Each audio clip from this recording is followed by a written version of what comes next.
Muito bem, pessoal, então vamos lá para essa abordagem de uma pequena introdução, né, sobre alguns elementos, mais sobre questão de estatísticas do agronegócio. Eu não vou focar aqui na questão conceitual, que a gente vai falar numa aula mais à frente, tá certo?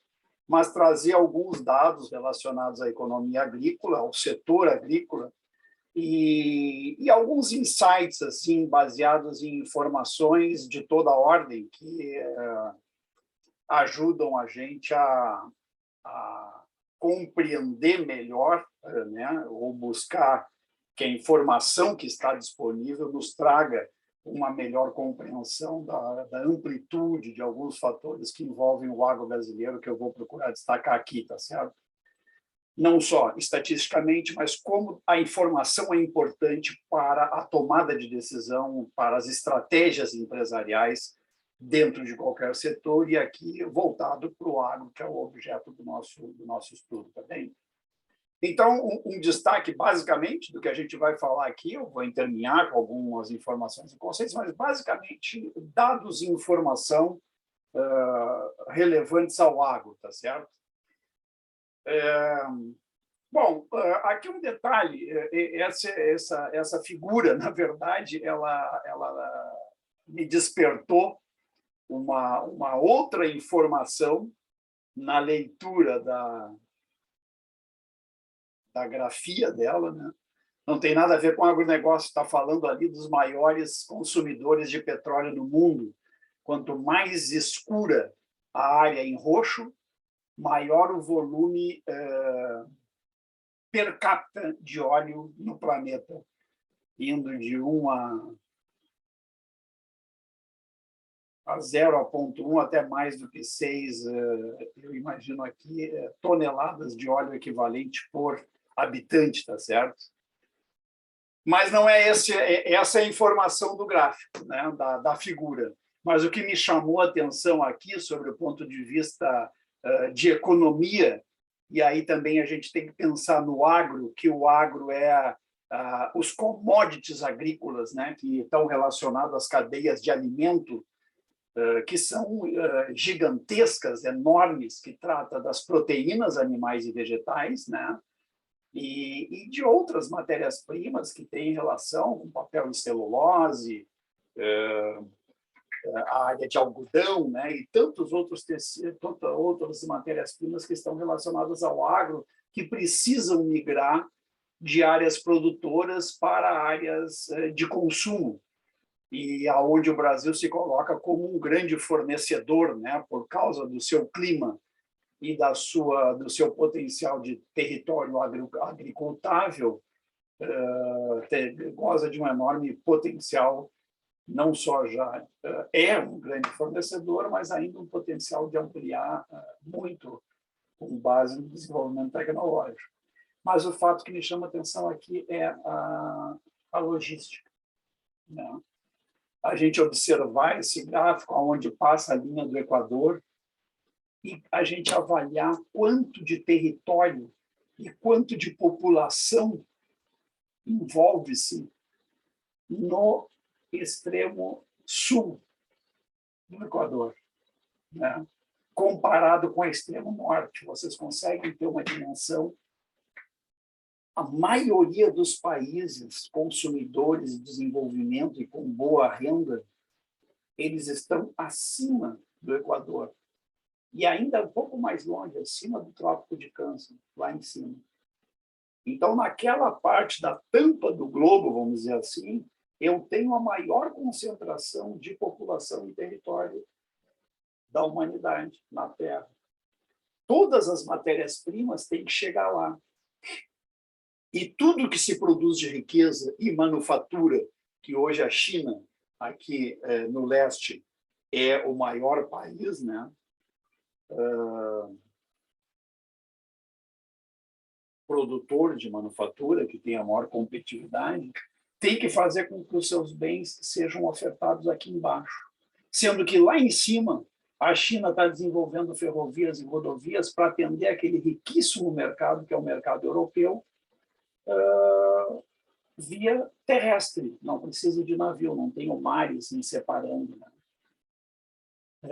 Nós, o Brasil, quando a gente fecha esse globo aqui, a China, Japão, que são as fronteiras do Pacífico, assim como os Estados Unidos, que é outro grande produtor, também tem costa no Pacífico, permitem uma interação Pacífico-Pacífico entre China e Estados Unidos, grandes potências, da qual nós que estamos no Atlântico estamos alijados. Tudo fica mais longe para nós. Então, isso no médio e longo prazo, no interesse do desenvolvimento de cadeias globais da indústria, é um fator limitante, né? É um fator que aumenta o custo. Aí a importância do Brasil ter uma ação geopolítica ou de política internacional bem alinhada, né? Eu não posso pisar na bola com o primeiro mundo.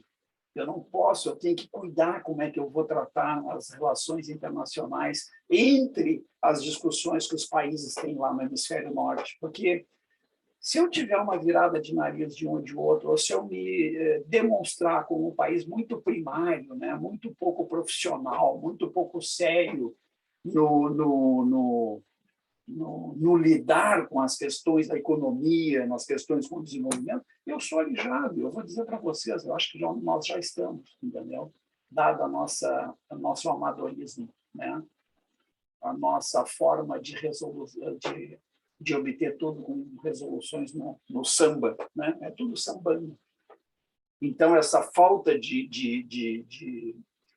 alinhamento, essa falta de uma posição mais linear assim, com essa relação de relações internacionais e na própria gestão da nossa sociedade, política e economia, já começa a trazer alguns comportamentos, eu imagino, de abandono do Brasil como sendo um participante ou um player, que a gente chama, dos mercados onde está se disputando e estão se organizando as chamadas cadeias globais, sabe?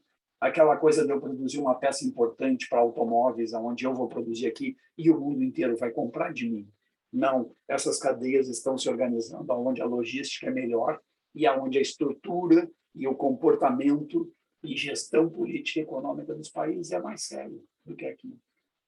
Nós vamos acabar sendo um grande fornecedor e compre quem quiser, porque a África, vejam bem como a África está muito parecido com o centro-oeste brasileiro, a área onde o Brasil tem o Trópico do Equador e o Trópico de Capricórnio, onde está todo o centro-oeste, que é o celeiro do Brasil, olha a África. Ela é extremamente similar nessa porção de terra. O deserto do Saara está lá perto, na parte de cima do Equador e Trópico de Câncer. Essa parte de baixo, eu tive a oportunidade de conhecer a África do Sul, Moçambique. Se planta soja lá como se planta aqui.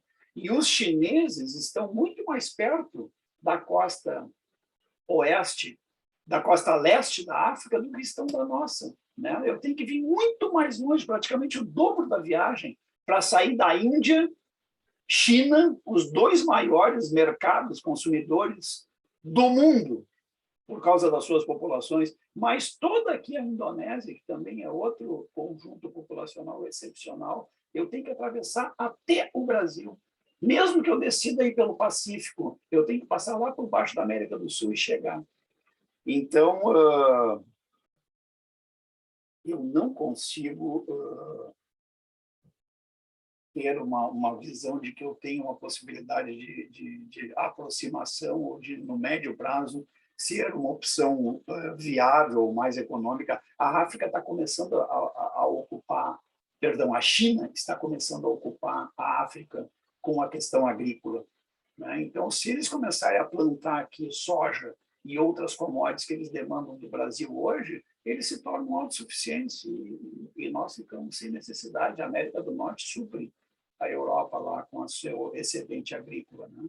Então, se nós não pararmos para pensar estrategicamente ou ficarmos nesse amadorismo, a economia mundial vai nos colocar no nosso devido lugar, se a gente não souber pensar, né, no longo prazo de forma estratégica. Essa é uma primeira abordagem. Nós estamos falando de informação, dados, e isso como, vou terminar a aula dessa forma, já antecipando, como insumos para o apoio à tomada de decisão, tá certo? Então, aqui vocês estão saindo da área agrária para a formação e atuação no mercado agrícola, né? Eu conheci um pouco o mercado agrícola. Então, estrutura fundiária, olha que interessante, fonte IBGE, aonde tem todo um estudo, né? E está graficado aí com uma representação de várias formas de ilustração, como é que se dá a propriedade da terra e o grau de concentração ou tamanho de propriedades. Então, em cada estado do Brasil, uma interpretação, uma configuração diferente, né, de como é que a terra se concentra e qual é o tamanho médio das propriedades. Isso, na medida em que eu estou indo trabalhar ou estou estudando o mercado para um determinado produto, ou mesmo consultoria minha, nessa área, já é uma coisa interessante da gente conhecer, né? Então, é informação. Olha, eu estou indo para Goiás, lá o tipo de propriedade é esse, se distribui dessa daquela forma. Isso já me dá uma ideia de potencial econômico, né? Ou configuração de mercado para mim atuar, né?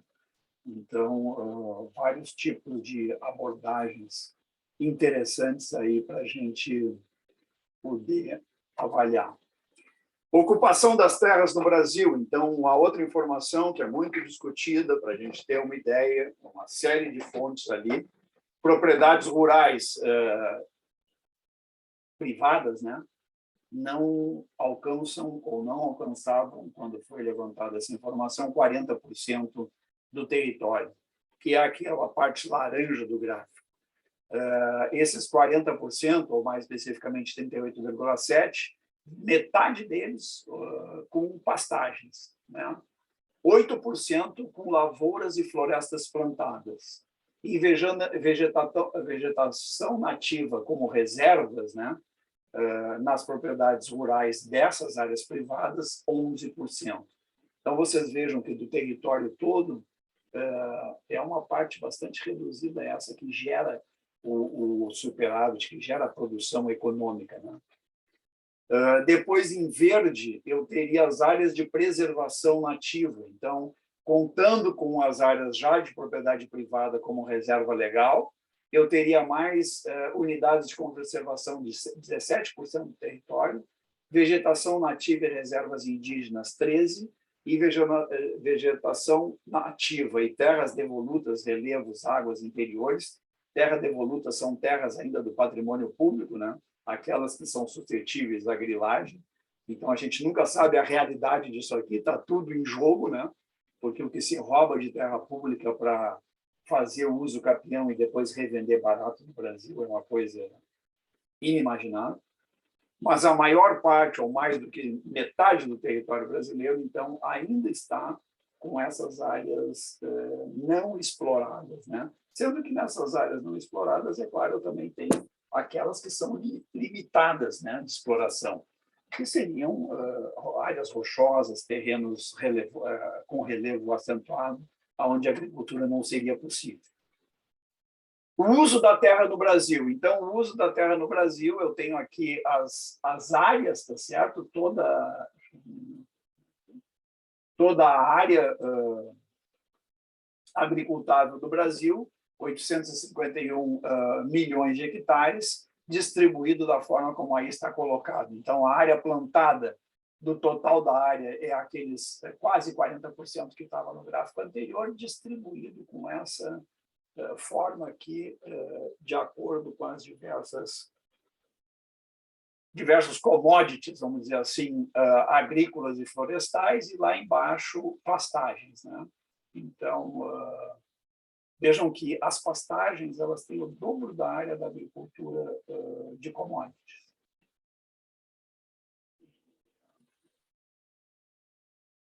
Sobre a área total disponível de pastagem, a área agricultável menos a plantada com pastagem, ou seja, disponível 77 milhões de hectares, 9% do total da área. E da área agricultável, então eu tenho um percentual na última coluna ali, da área que é passível de eu produzir grãos, quanto por cento que está ocupado com cada uma dessas áreas, certo? Aqui uma projeção que já está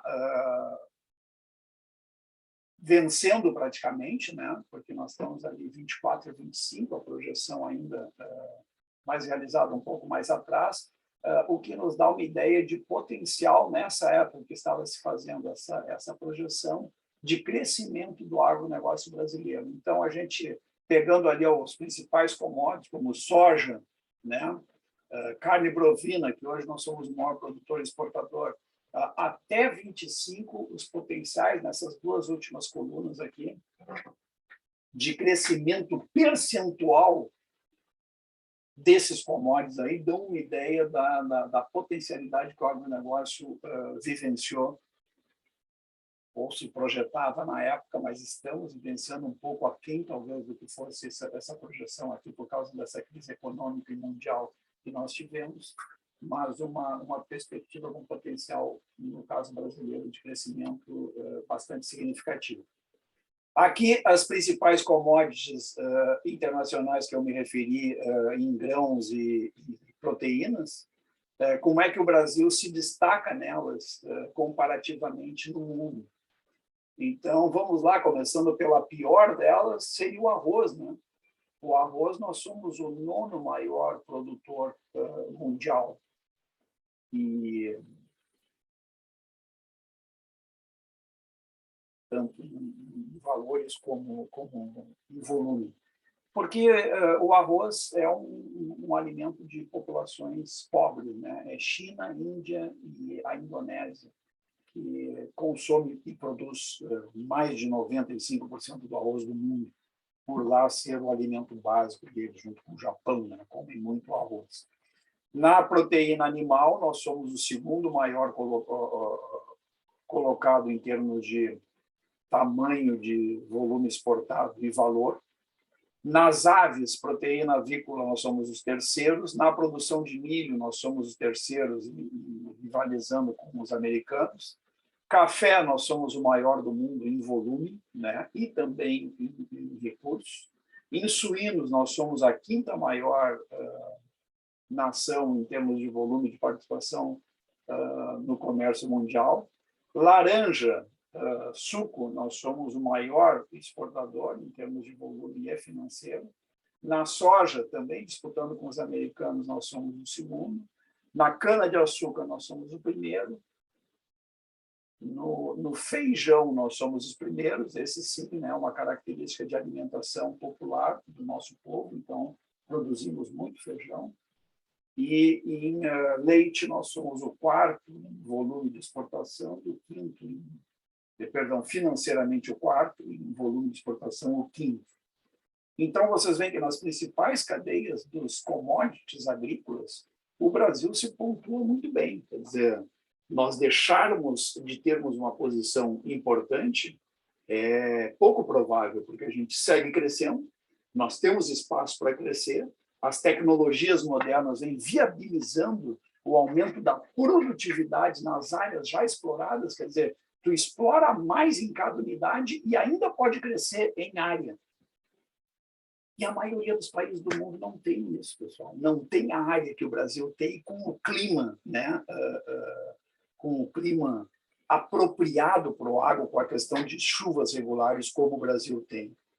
Então, na área de agro e na área de fornecimento de proteína e matérias-primas vegetais, é difícil imaginar o Brasil não ser um grande jogador, mas ele tem que ser profissional nisso também, né? Ele tem que saber estrategicamente explorar esses mercados. Não pode ser amador lidando com isso, né? Não é qualquer um. Quando a gente vota em alguém, a gente tem que votar avaliando a competência da equipe que esse pessoal tem. Não só a nível de executivo, mas também a nível de legislação. A gente tem que prever que os legisladores vão ser pessoas capazes de pensar o Brasil estrategicamente. Um país não deixa de ser uma organização, ele também demanda gestão, né? Assim como eu quero lucro na minha empresa e eu quero crescer, o país tem que ter executivos eleitos, porque somos uma democracia, balizados com a mesma competência. Não é no grito, não é na paixão, não é tudo por nada para me vingar, que eu vou eleger as pessoas que vão comandar isso aqui, porque qualquer erro lá em cima na direção, tu desgraça a economia inteira, né? Então, isso é uma coisa para a gente se preocupar. Eu não sei se eu consigo, mas eu vou tentar botar a minha imagem do lado de cá, que eu acho que ela atrapalha um pouco menos a maioria dos gráficos, vamos ver. A evolução da produção agrícola, então, aqui, pessoal, já é alguns resultados desse trabalho que eu comentei para vocês, que lá na primeira aula, eu terminei a aula com uma série de indicadores econômicos que viriam a seguir na aula, e aí eu interrompi, aonde parte desse material que eu estou apresentando aqui, ele também está lá, tá certo?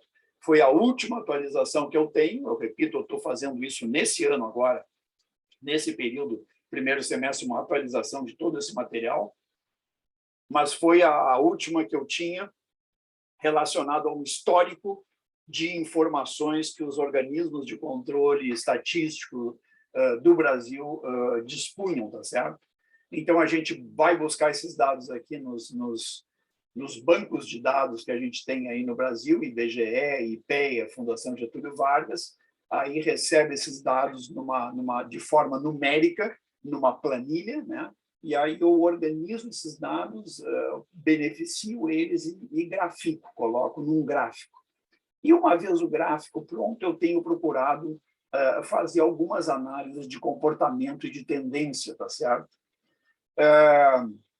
Devido à última politização que nós acabamos impondo ao Brasil por uma questão de avaliação de gestão, eu achei interessante por estudar isso há muito tempo e avaliar essas expectativas, esses encaminhamentos que a economia brasileira vem galgando, né?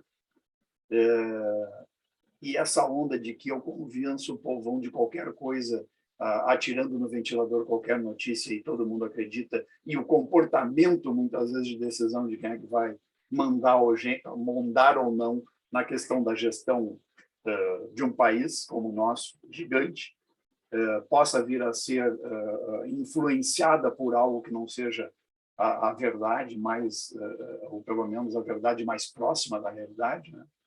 Eu me motivei a fazer esse desafio. Então, muitos dos gráficos que eu tenho apresentado, eles balizam 2 períodos que justamente trata da gestão que nós decidimos, assim, nós não, né?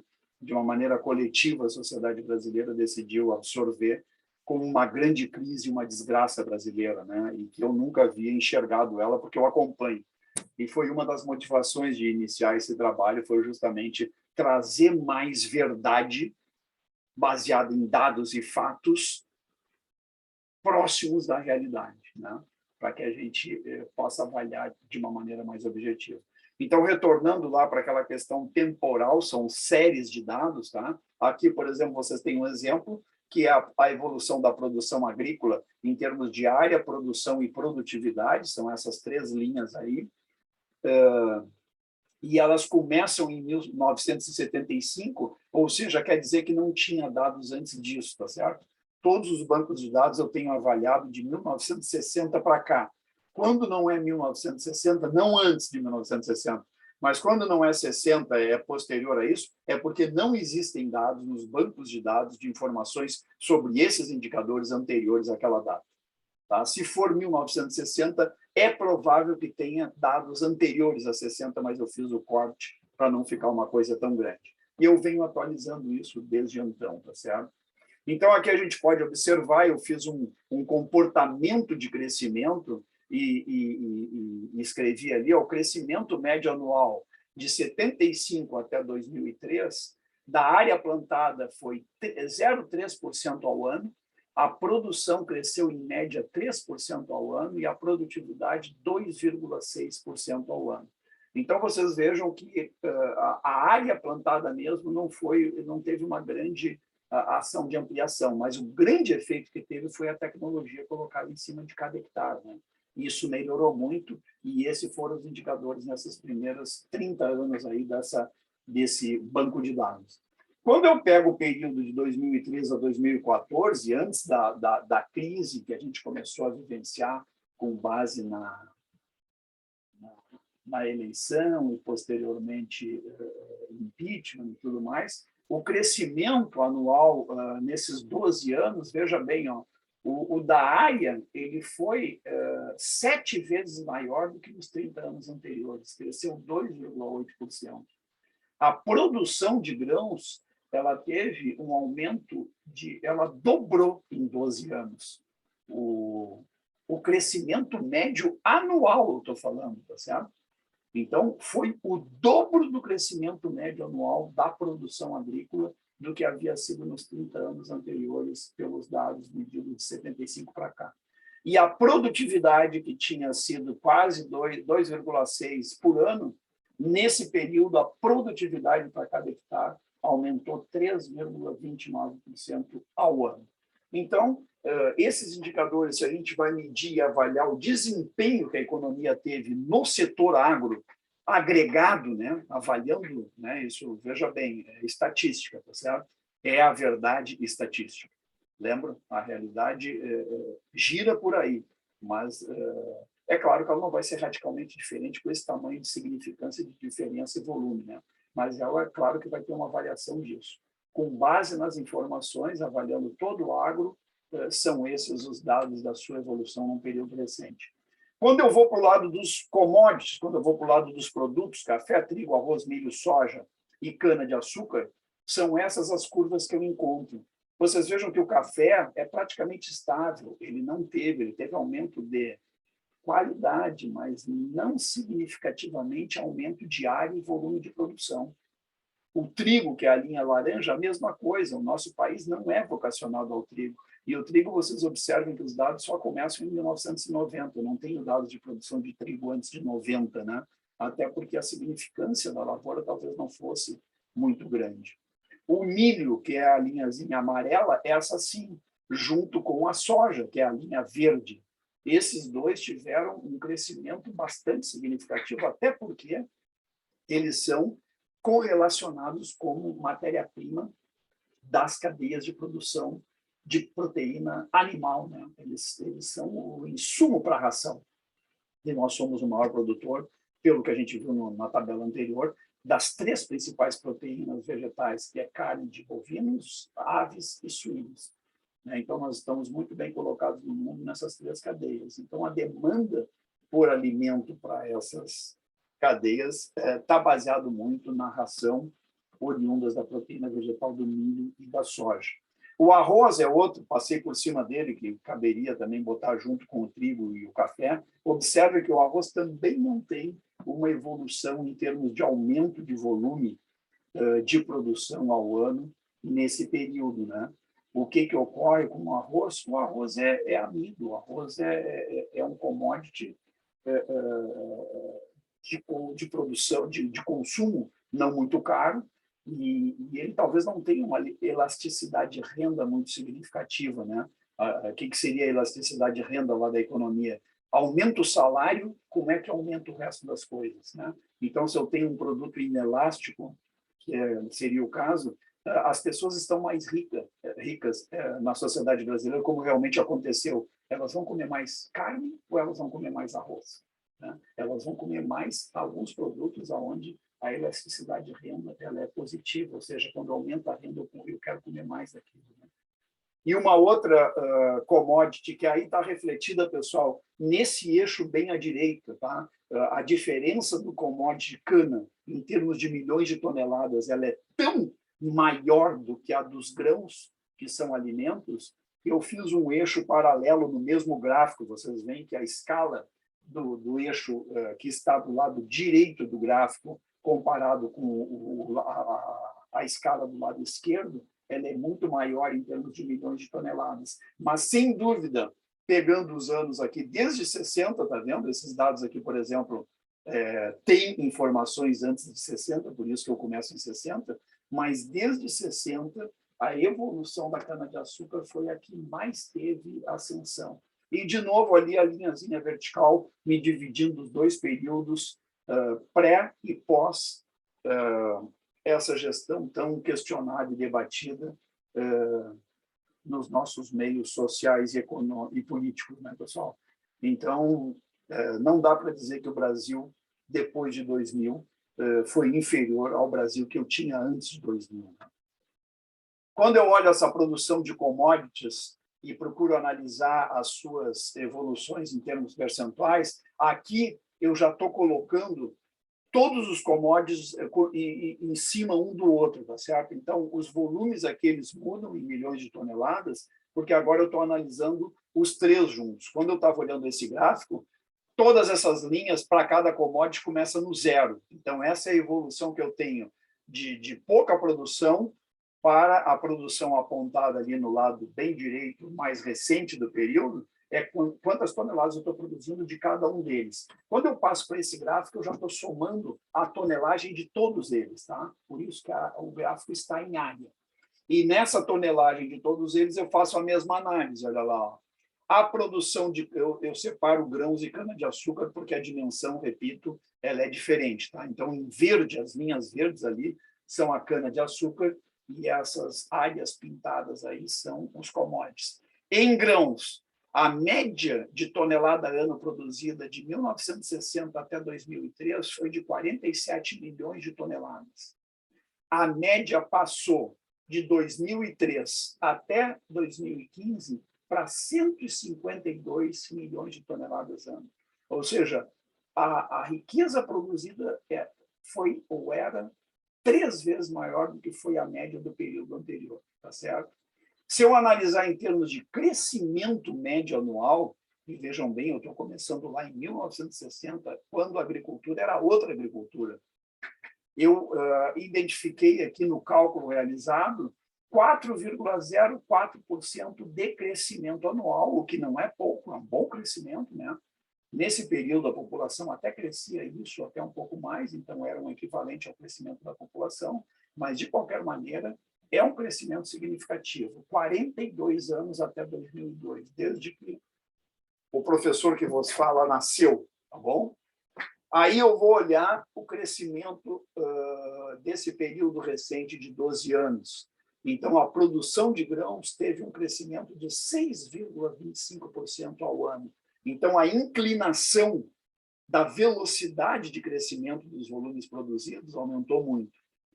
De 47 milhões, eu passei para grãos 152 milhões de toneladas ano.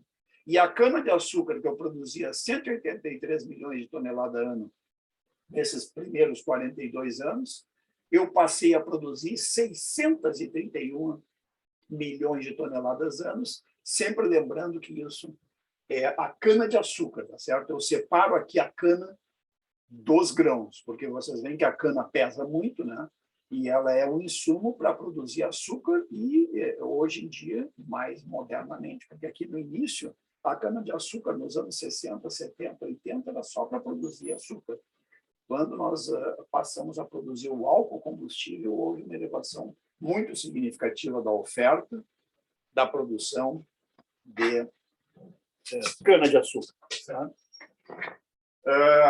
Vamos adiante. A produção animal. Então, aqui as 3 cadeias de proteína animal, todas elas também com grande elevação de produção nesses 3 anos, sendo que suínos e bovinos são as que mais se... Perdão, aves e bovinos são as que mais se destacam, sendo que aves disparado a maior, né? Mas olhem o comportamento da velocidade do crescimento dessa curva. Tem que administrar os pets da casa, que faz parte, né? Aula é assim. Quando eu pego essa produção animal da mesma forma que eu fiz nos grãos e eu coloco eles em termos acumulados, ou seja, um sobre o outro, cada um deles guardando, está vendo a proporcionalidade, vocês veem que o volume de aves percentual aumenta muito no período mais recente, né? A tecnologia aumentou, aves se tornou uma proteína mais barata, então isso aumenta a demanda, isso incentiva a demanda por mais produção e acaba que o setor acaba crescendo mais do que os demais.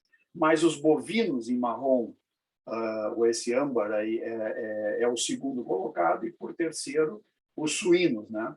Então, a mesma questão eu coloco ali em termos de média produção ano, 4.580 quilos de média ano, ou milhões de toneladas ano, né? E no período mais recente, praticamente 4 vezes mais, 20 mil toneladas ano, né? 20 milhões de toneladas ano, como média de produção, e, claro, e sempre crescendo, né? E quando eu vou analisar a questão do crescimento, nos primeiros 42 anos dessa série, crescia-se quase 5% ao ano a produção, e vocês vejam que a velocidade de produção, de crescimento, não aumentou muito, é praticamente a mesma.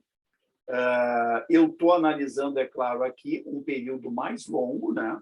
E aqui um período mais curto, mas a velocidade de crescimento de um ponto ao outro. Só que aqui eu estou analisando de 2003 a 2015, eu estou analisando aí menos de 15 anos, né? E no outro eu tenho uma sequência de 42 anos. Nós passamos de produzir 1.800 milhões de toneladas lá no início da década de 60 para 12 milhões de toneladas. E aqui esse período começa com 12 milhões de toneladas, que é o mesmo valor aonde acaba aqui em 2003, nós estávamos produzindo 12 milhões de toneladas e praticamente dobramos esse volume para 25 milhões de toneladas ano, né? Sendo que a média está em 20, mas o número que está lá em cima já está em 25, né? Estou ansioso aqui para atualizar esses dados, porque aí eu vou agregar mais. Praticamente, eu acho que eu chego com dados de 4 anos. As estatísticas de produção, elas não são muito alinhadas com a temporalidade, certo, pessoal? Então, é provável que eu consiga dados coerentes, bem firmes, até 2020, eu acredito. 21 eu já não vou ter, estão em processamento, nós atrasamos o censo, então eu tenho que ver os bancos de dados para ver que prejuízo isso deu. A questão de exportação, os tipos de produtos que nós exportamos, ó, pessoal, produtos industrializados, produtos manufaturados, produtos básicos, semifaturados, derivados de petróleo e transações especiais. Então, vocês olhem que interessante, porque eu estou falando aqui em moeda, eu estou falando aqui em bilhões de dólares mês, tá? Apesar da gente considerar a riqueza e o tamanho da economia do agro, que seriam os produtos básicos, observem que ele é inferior aos produtos industrializados do Brasil, que é desse tamanho, a indústria. Então, essa é uma informação muito relevante sobre o ponto de vista econômico. Quando nós falamos que o agro é o sustentáculo da economia brasileira, é uma coisa interessante, porque ele é volumoso e ele tem muita participação e presença em todo o território nacional, né? Então, a atividade do rural ela está muito presente na sociedade, na economia brasileira. Mas quando a gente fala em agregação de valor e trazer dinheiro para transformar a sociedade brasileira em uma sociedade rica, não é ela que vai contribuir. Ela não tem como dar solução nisso. Se eu não aplicar em produtos industrializados e manufaturados, que, por sua vez, também são os que mais empregam, e, ao empregar, colocam renda na mão do consumidor, que vai alavancar todo o restante da economia, eu não consigo desenvolvimento nenhum de crescimento na sociedade. Então, a nossa indústria, pessoal, ela é considerada pífia. Olhem lá nos anos 77, 78, ó, a linhazinha verde. A produção, em termos de moeda, de faturamento em dólares, do agronegócio, era maior do que todos os outros, lá nos anos de 77, 78. Depois, a indústria ultrapassa, os manufaturados em azul ultrapassa, e nunca mais o agronegócio passa a ultrapassar a indústria, em termos de volume de produção. E desde quando a gente ouve falar que o Brasil é um grande país industrial? Ele não é, ele é um grande país do agro. Então, mesmo com uma indústria pífia, e eu estou curioso para ver os últimos anos, porque nós tivemos uma desindustrialização com essa crise econômica não só no mundo, como no Brasil, principalmente, as empresas vazaram daqui, porque como houve uma queda de renda muito grande com a questão de desemprego e inflação e tudo mais, perdeu o poder aquisitivo da população. Então, os empresários multinacionais, os caras que vêm para ganhar dinheiro de uma sociedade que não tem dinheiro, eles vão embora, porque eles não vão ganhar dinheiro aqui, né? Ou pelo menos não um bom dinheiro. Então, eles picam a mula. E aí eles levam as indústrias deles junto e fecham as indústrias, desempregam gente. Então, eu não sei se nos últimos 4, 5 anos, já ali vocês vejam, ó, o agronegócio vinha num ascendente, que é a curva verde, muito significativo. Já a indústria estava começando a se arrefecer. Então, eu não sei se a sequência desse gráfico aí que eu vou encontrar agora vai ser um agronegócio maior do que a indústria. Mas observem que na história dos últimos 60 anos no Brasil, não foi assim. E nem por isso nós fomos muito ricos, né? Ou seja, na medida em que a gente perde a indústria, o potencial da gente enriquecer diminui mais ainda. Quando eu coloco essas categorizações, grupos de setores ou produção, de maneira acumulada num gráfico de área, então eu estou sobrepondo os volumes e agora eu tenho as exportações em bilhões de dólares de todas as áreas brasileiras, né? Eu estou falando aqui de exportação, tá? Vocês têm uma ideia ali, eu faço as mesmas análises. Qual foi a produção média em milhões de dólares ano e qual foi a taxa de crescimento desses períodos, tá? Então, eu tive uma produção média, nesse gráfico aqui, perdão, eu não fiz a taxa de crescimento, eu fiz só a questão da produção média. Eu produzia nos primeiros 42 anos, 41 anos desse período, 5,3 milhões de dólares ano de exportações, né, ao mês, milhões de dólares ao mês. Esse primeiro gráfico aqui, milhões ao ano, está equivocado, porque milhões mês. 5 milhões ao mês, eu passo para 23 milhões de exportações ao mês no período subsequente. E olha o efeito que teve na economia a questão da instabilidade política que nós geramos com a questão da não aprovação do governo Dilma e a série de transtornos que tiveram para gerir o país naquele período ali, e o próprio impeachment em 2016. Então, logo isso se resolveu, vejam que a economia aí já passa a ter uma motivação diferente e começa a melhorar. Mas a indústria tem um comportamento de estabilização e até queda, e o agronegócio, que a gente observa ali, tem uma leve ampliação até, né? Sendo a manufatura também outro setor que demonstra ampliação. Essa, de novo, sempre analisando, pessoal, as possibilidades de eu interpretar a informação, tá certo?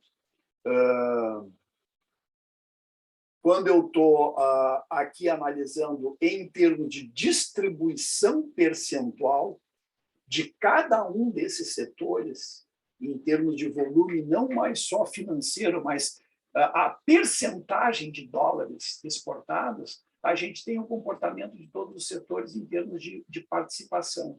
Então, vocês veem que a pujança que a indústria, que é essa faixa laranja, tinha, mais de 40% da pauta de exportação era oriunda da exportação de área industrial. Se eu somasse a manufatura, que é a área em azul, olha lá, eu chego entre os anos 90 e 2000 a 70% das exportações brasileiras serem oriundas da área industrial e de manufatura. Tá? E se eu pegar aquela área ali de 70 a 90, ó, não mais do que 20% era o agronegócio no final do século passado. E aí, semifaturado seria outra área importante lá em cima, e depois petróleo, transações especiais seriam quase insignificantes. Mas quando eu observo esse dado aqui na finalização do período mais próximo a 2020, olha como eu tenho uma depressão da manufatura, eu tenho uma pequena redução da indústria e uma ampliação enorme no volume faturado pelo agronegócio, né? Eu estou falando, pessoal, em percentagem. Não necessariamente essa informação diz que o agronegócio aumentou, porque é em proporção. Então, os outros diminuíram, aí ele aumenta. Ele continua 20 bilhões, mas os outros, que eram 70, passam a ser 50. Então, 20 bilhões, que antes era 20 em 90, agora é 20 em 70. E aí aumenta essa participação percentual. É isso que esse gráfico mostra.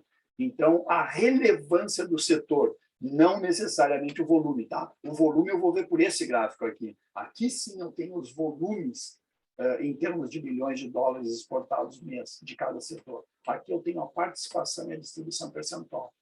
A mesma coisa para onde nós exportamos. Então, olha quais são os nossos mercados, com quem nós precisamos nos relacionar melhor ou tomar mais cuidado. É a linhazinha vermelha, né? É a China, que nos compra commodities, principalmente minério de ferro e soja. Ela ganhou a pauta de exportação, ela era a terceira, quarta aqui na década de 70, e ela ganhou um volume, um significado enorme lá, em termos de volume. Então, eu não posso comprar briga com a China, né? Eu tenho que sentar lá e... O que o senhor quer? Posso lhe oferecer mais alguma coisa? O senhor não quer mais um café? Está frio o seu café? Quer dizer, eu tenho que ter diplomacia com os caras que alavancam toda a minha indústria. São os caras que mais compram, do agronegócio também. O segundo lugar em azul, vejam bem, é a zona do euro. A América do Norte está em amarelo, então, nos últimos anos aqui são China, Europa e Estados Unidos. E aí vem os outros, o Mercosul, a Ásia, Caribe, Oriente Médio e África, foram mercados que vocês vejam aqui, ó, em verde, escuro e claro, é Oriente Médio e África. Olha o que aconteceu aqui com a política externa brasileira com esses países. Ó. Vocês lembram que o pessoal ia viajar muito para a África e para a Arábia? Nós conseguimos ampliar em quase 5 vezes. Está aqui em termos de bilhões de dólares, está de 1 para 2, nós vamos para cima, aliás, está menos de 0,2 aqui, e eu vou para cima de 1 bilhão de dólares mês para esse conjunto de países dessas áreas. Eu não exportava nada. Isso aqui é resultado de uma política de ampliação e negociação externa, de colocar os produtos brasileiros em outras economias. Vocês observem a queda que todas essas curvas têm aqui no ano de 2009, ó, por causa da queda, ou melhor, por causa da crise imobiliária americana. Todos os commodities, todas as áreas ricas do mundo importaram menos. Olha o Oriente Médio e a África. Nem caíram nada. É claro, o volume era menor, mas não foram afetados esses volumes. Quer dizer, as empresas vinculadas a esses clientes não sofreram a crise. Dá para entender a complexidade, a validade de um gestor político que vai lá e tenta fazer viagens de negociação para levar como é que a gente diz, comissões de empresários a fazer relações em países que nós não temos relação comercial nenhuma, é imune à crise. Quer dizer, eu não vendia nada, eu vendia para a Europa e Estados Unidos. Tem uma crise na Europa e Estados Unidos, eu quebrei. Agora, eu vendo para a gente que a crise não afeta tanto, e é um mercado que está pujante, pronto, a minha empresa está bem protegida numa crise se eu sou um fornecedor desses países, né? Um exemplo nosso aqui no Rio Grande do Sul é a Tramontina. Eu escutei uma entrevista na Gaúcha, uma vez, do presidente da Tramontina, e ele dizendo que ele estava passando aqui de braços dados na crise, porque eles tinham esquematizado a exportação de talheres para a África e para o Oriente Médio. E aí o repórter pergunta, mas por que vocês não vendem para a Europa? Como é que eu vou competir com talheres produzidos pelos alemães, espanhóis e primeiro mundo? Né? Ele não tem qualidade nem preço. Então, lá o mercado já está saturado com uma hiperqualidade. Eu posso ter saída para outros mercados que eu não estou explorando. Então, a gestão passada teve essa visão de explorar mercado para o Brasil no terceiro mundo, que estaria apto ou ávido por consumir produtos que nós sabemos produzir e talvez sejam mais em conta em termos de preço e não tenham a qualidade que os europeus têm, porque os caras lá do primeiro mundo é hors concurso, né?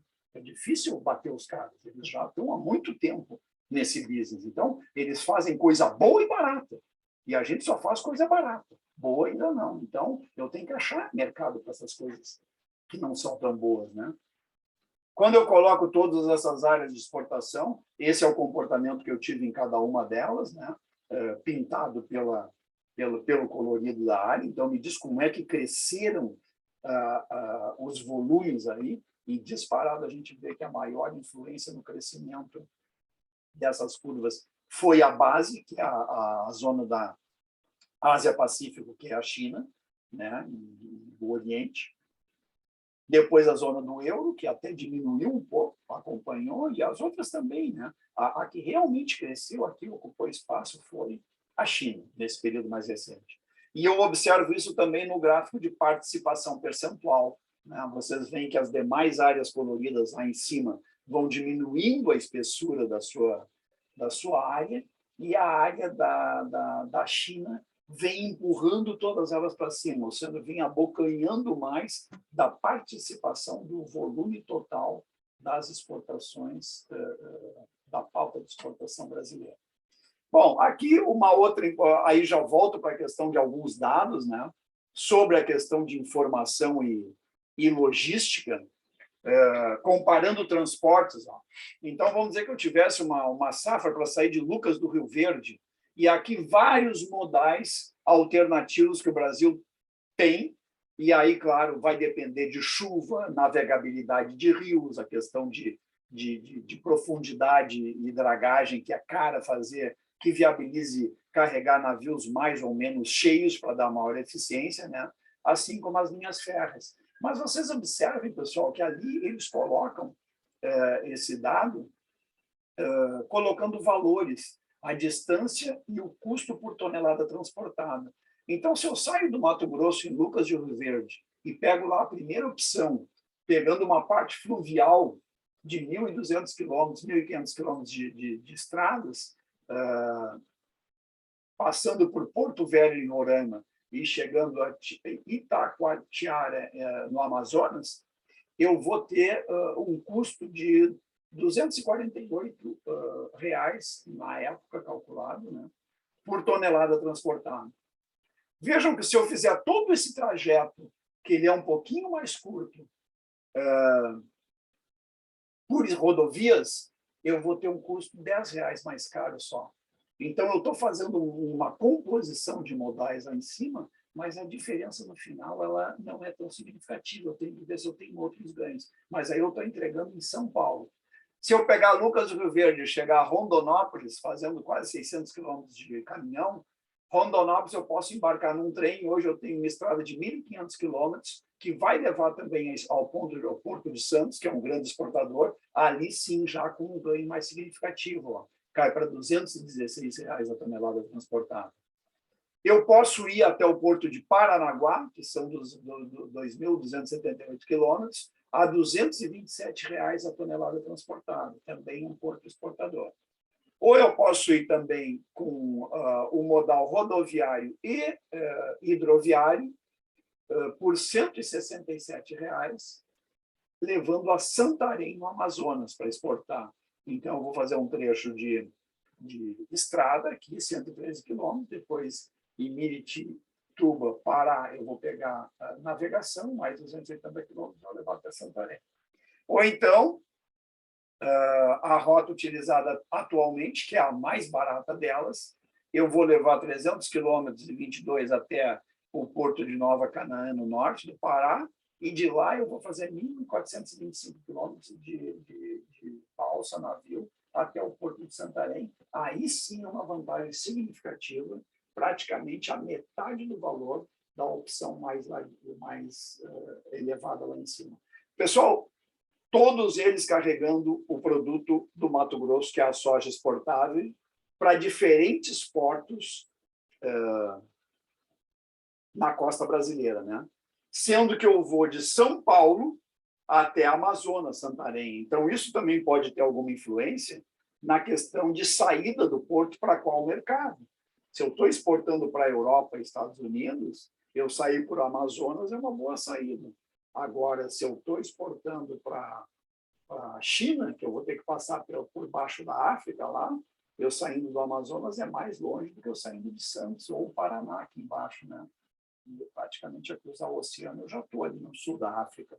Então, é claro que numa composição de análise de viabilidade, eu vou ter que fazer a análise completa para onde eu estou levando a partir do porto brasileiro. Né? Isso vai influenciar o valor do exportador. Então, vocês veem que na hora de decidir, pessoal, eu estou com a minha fazenda em Lucas de Rio Verde. São milhares de hectares, o centro do celeiro do commodity brasileiro. Então, eu tenho essa rede de possibilidades aí para tomar decisão mais vantajosa, vamos dizer assim. Mercado, informação e planejamento do agronegócio. Sempre que eu tiver informação ou mais informação, pessoal, mais capacitado eu estou a tomar decisão. Então, aqui eu vou finalizar só mostrando uma série de gráficos e mapas me dando informação sobre economia de algumas cadeias produtivas. Então, por exemplo, o que o Rio Grande do Sul exporta. Como é que é a pauta de exportação? Né? O setor que eu estou envolvido, qual é o peso dele na economia? Que importância política e econômica ele tem? Que importância econômica ele tem para, eventualmente, eu poder fazer ações políticas? Olha, o complexo soja representa 1/4 da receita do estado do Rio Grande do Sul. Vamos melhorar as estradas? Porque se eu melhorar a eficiência nesse setor, o retorno econômico, em termos de ganho de produtividade ou competitividade, porque quando eu diminuo o custo, eu posso vender mais barato, e aí eu vendo mais, né? Eu vou poder fazer uma pressão política, talvez, baseado nessas informações. Né? Composição do valor bruto em termos de receita da área de pecuária, aves, suínos, bovinos de leite, ovos. Então, como é que se distribui o PIB, vamos dizer assim, o produto da pecuária gaúcha? Aqui um dado mais antigo, mas, de qualquer maneira, a referência é a informação. Onde é que está a informação? Essa informação tem que estar atualizada na pasta do consultor, tem que estar atualizada na reunião de estratégia do empresário. Né? E eu termino aqui mostrando uma série de gráficos montados pelo IBGE, com assessoria da Secretaria de Planejamento do Rio Grande do Sul, onde eles ilustraram a questão de distribuição de algumas cadeias produtivas relacionadas à economia e com algumas cadeias produtivas de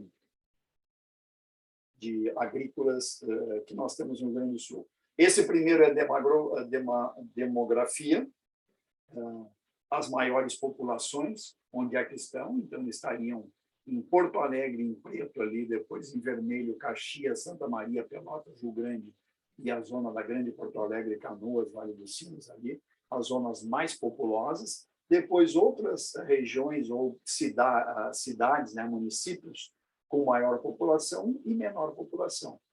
Aqui, a renda média per capita, ou seja, quanto mais escuro, maior a renda, maior a disponibilidade per capita de recurso que teria a população de cada um dos municípios, segundo esses censos. Então, eu estou mais claramente aqui enxergando onde é que eu tenho mais potencial de fazer um negócio com sucesso, tá certo?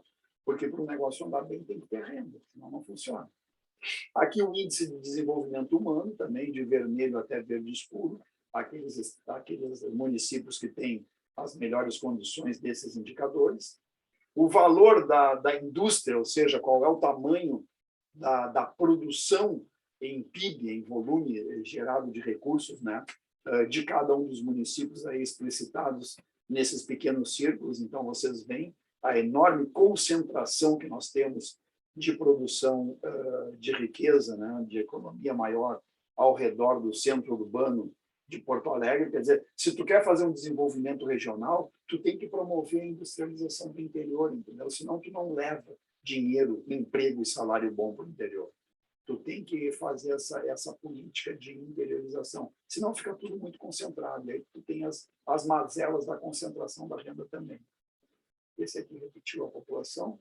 Aqui a taxa de crescimento da população, ou seja, os setores ou municípios onde a população cresce mais e aonde cresce menos. A renda per capita média, o desenvolvimento humano, por acaso eu acho que eram os 3 repetiram ali.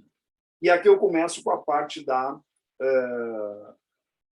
dos commodities agrícolas. Então, onde é que estão os maiores produtores de soja em grão no Rio Grande do Sul? Onde é que estão o do milho? Então, muito interessante esse gráfico aqui, rico assim, em termos de ilustração, né? O trigo, onde é que mais se cultiva, o feijão, onde se localiza mais e onde não tem, a batata doce, e assim vai, a cana-de-açúcar, a cebola, a melancia, o melão, a uva, a tangerina, nozes, bovinos. Então, onde é que estão os maiores, a concentração dos maiores rebanhos bovinos no Rio Grande do Sul, e assim por diante.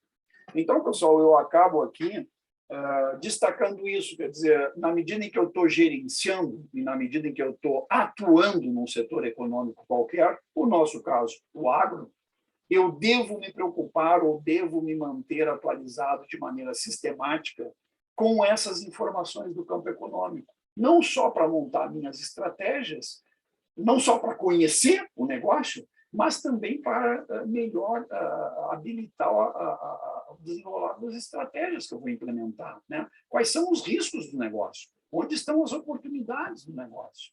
E, sobretudo, esses gráficos de comportamento de série histórica, eu procurar conhecer as tendências. Como é que está a tendência de um determinado setor? Né?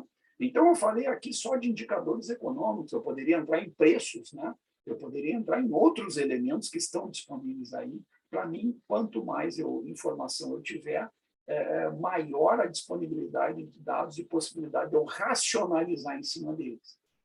Tem uma aula que não faz parte mais do nosso programa por falta de tempo, que eu tenho ela e já lecionei ela antes para agronomia, sistemas de informação e apoio à decisão.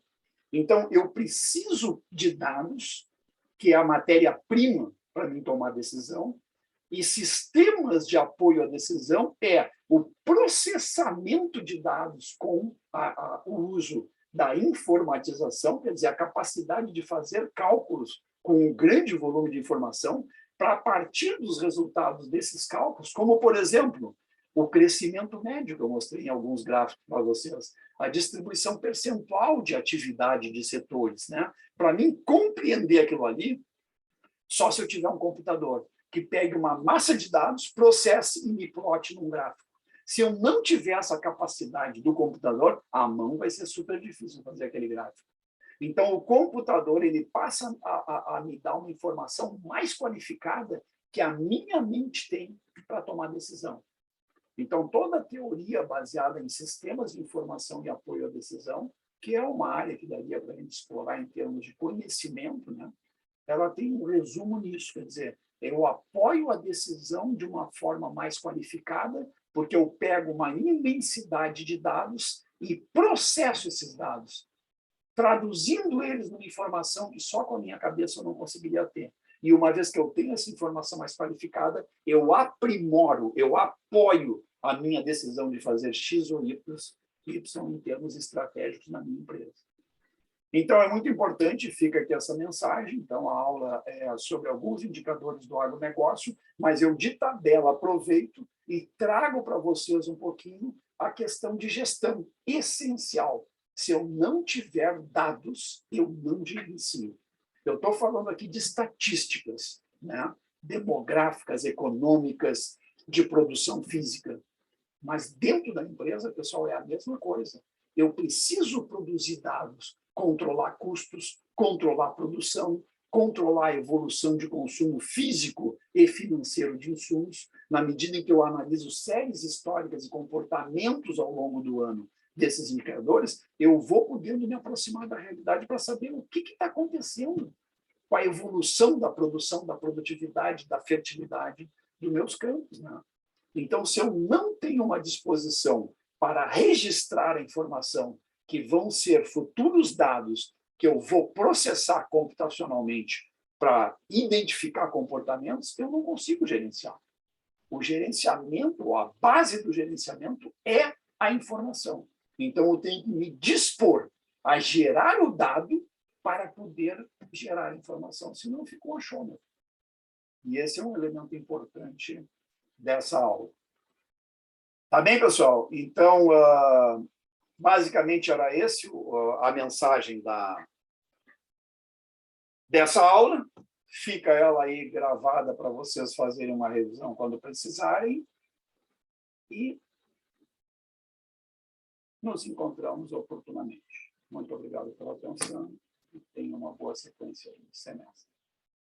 Aço.